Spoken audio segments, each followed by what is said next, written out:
حضور علیہ الصلوۃ والسلام نے ارشاد فرمایا من تقرب فیہ بخصلۃ من الخیر کان کمن ادى فریضۃ، سرکار فرماتے ہیں جو اس میں نیکی کا کام کرے باقی مہینوں میں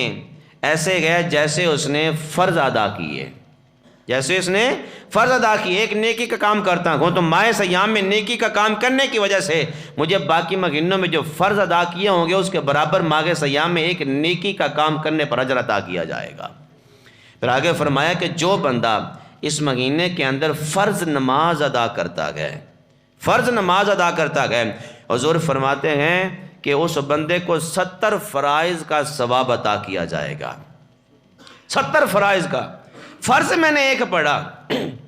فرض میں نے ایک پڑھا، رب کی رحمت کتنی بے پایا گئے،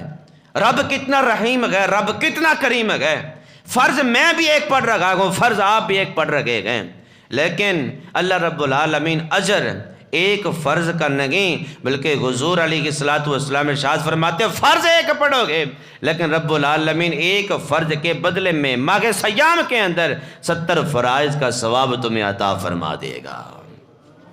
یہ عظیم مہینہ ہے، رحمتوں والا مہینہ ہے، برکتوں والا مہینہ ہے، رب کی رحمت اس مہینے کے اندر چھما چھم برستی ہیں۔ اب وہ بدبخت ہے جو رب کو راضی نہ کر سکے کہ اس مہینے کے اندر محبوب علیہ الصلوۃ والسلام کو راضی نہ کر سکے مہینے کے اندر۔ یہ مہینہ تو وہ گئے، حضور علیہ الصلوۃ والسلام نے ارشاد فرمایا اس مہینے کے اندر شروع دن سے پہلے روزے سے لے کر آخری روزے تک اللہ رب العالمین کے رحمت ندا کرتے گئے، ہے کوئی بخشش کا طالب کہ اس کو بخش دیا جائے،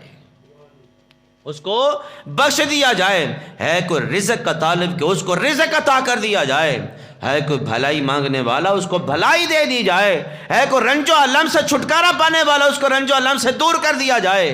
ہے کوئی تنگ دستیوں سے چھٹکارا پانے والا، تنگ دستیوں سے پناہ مانگنے والا، تنگ دستیاں بھی اس سے دور کر دی جائیں۔ یہ تو عظیم مہینہ، اس مہینے کے اندر تو اللہ رب العالمین کی رحمت خود ندا کرتی ہے، مانگو میں عطا کروں گا، مانگو میں عطا کروں گا، مانگو میں عطا کروں گا۔ بقیہ دنوں میں ہم مانگتے ہیں، بقیہ دنوں میں ہم مانگتے ہیں، لیکن اس دنوں کے اندر کوئی آفر نہیں ہوتی،